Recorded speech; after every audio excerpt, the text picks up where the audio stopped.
Here to talk a little bit about that survey, we have Senator Geoff Michel. Thanks for joining us today. Hi. Hi. Let's begin with the survey. It's the 8th annual. It's co-sponsored by the Minnesota Chamber of Commerce, and it was conducted recently, just in July. And essentially, the broad conclusion is that employers recommend that policymakers, when looking for recession-ending strategies, take steps to improve the overall business climate rather than providing incentives for specific industries. What do you think of that? You know, that rings pretty true to me. I think government at all levels does a poor job when we try to pick winners. Instead of picking a company or an industry, our job as policymakers is to make this the best place to start and grow a business. Any kind of business. Maybe not any kind of business. We could probably think of a few we don't want here, but I think we would be best served to spend our time, and that's certainly what we're trying to do in the Senate Jobs Committee, by looking at overall tax structure, overall regulatory levels, and then talking to job creators. What can we do to help you? And get out of the picking winner or loser business. So that business barometer makes a lot of sense to me. And you've been talking with job creators. Recently you were in St. Cloud. You've been touring the state, trying to get some ideas on how to grow private sector business and jobs. What have you been hearing so far? Yeah, you know, we're kind of looking at this fall interim as a time for some road trips, and it's nice to get out of the Capitol. It's nice to get out of St. Paul. We spent part of last week up in St. Cloud. And what we want to focus on is, you know, we've got this battle in St. Paul and also in Washington, D.C. over taxes and spending. That's going to continue. We've got an election coming up, a campaign season coming up. But before we get into that full-fledged campaign season, we want to add a third topic. So yes, taxes, yes, spending, but we want to talk about growth. What can we do to help private sector job growth in the state of Minnesota? What can what can we do in Minnesota to make this the best place to start a business? And so the first thing you got to do is actually talk to job creators. You have to talk to these risk takers. And so what we're hearing is our taxes are still pretty high. And I'd say the bulk of the discussion from small businesses has been, help us with a little regulatory relief.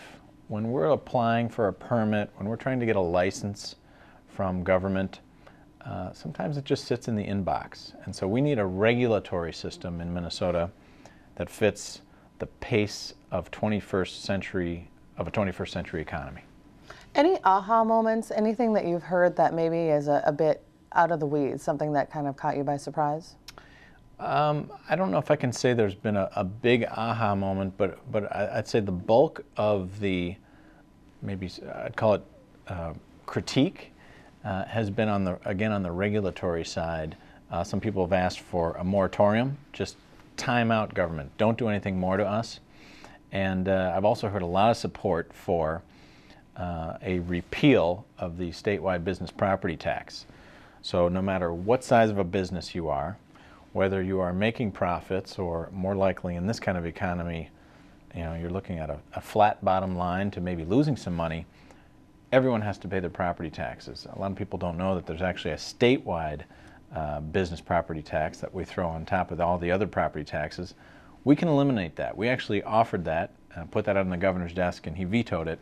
So we want to take another run at that. We've got to do some bold things that help to plant a flag at the state border that says, we're open for business. We're open for business. We got to compete with 49 other states.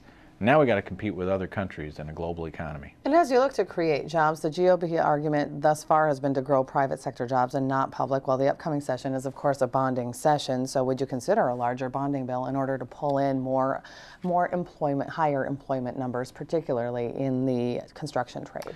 Yeah, I guess my challenge to you, Julie, or to the governor, thinking that that'll probably be one of his proposals, is, well, can you put a number of jobs on that bill? In other words, if we have a big bonding bill, what does that create?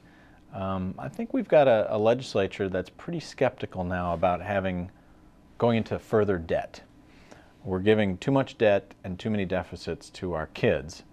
What we need to do is give them a thriving private sector that offers them careers and opportunities.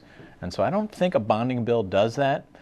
Yes, historically it's a bonding year, but as you know, we passed a pretty big bonding bill in July, as part of the special session. So I wouldn't look for a particularly big bonding bill, and for those who claim that it is a jobs solution, I think we'll have some pretty tough questions. So we'll watch for that debate next session. You keep watching. In just a few moments on this program, we'll be talking with Representative Paul Marquardt. He and Representative Ann Linczewski introduced the other day their intention to pass legislation that would essentially bring back the homestead tax credit, which was eliminated last session during the special session. Representative Marquardt calls this the big sleeper issue to come out of the session, especially as he's door knocking and speaking with homeowners. Would you agree? Well, I wouldn't, and I'd suggest if a proposal is going to be serious in the year 2012, it should be bipartisan. And my understanding is that was a House DFL press conference, and we know the typical status quo DFL playbook is to talk about property taxes. That's fine. Again, I'd go back to I hope we can work with Representative Marquardt and Representative Linczewski on eliminating a statewide business property tax. Let's help the economy. Let's help job creators. Let's give people a reason to choose Minnesota. So I don't think private sector job creation should be a partisan issue, and we'll keep looking for ways to work with the governor and his administration and even those House DFLers. Are you, I'm just trying to cross some T's and dot some I's here, are you then saying that perhaps this is an area of negotiation, that maybe the GOP would be willing to reconsider reinstating this program if repealing the business property tax is something the DFL would agree to? I would love to have the final deal just negotiated right here at this table. Me too. It's a little early for you, Julie, but I think the topic of taxes is definitely on the table. The topic of tax reform. Again, we've got kind of a 1960s state government, how we deliver our services, how we collect our taxes, and we've got a 21st century economy where Minnesota's not winning right now.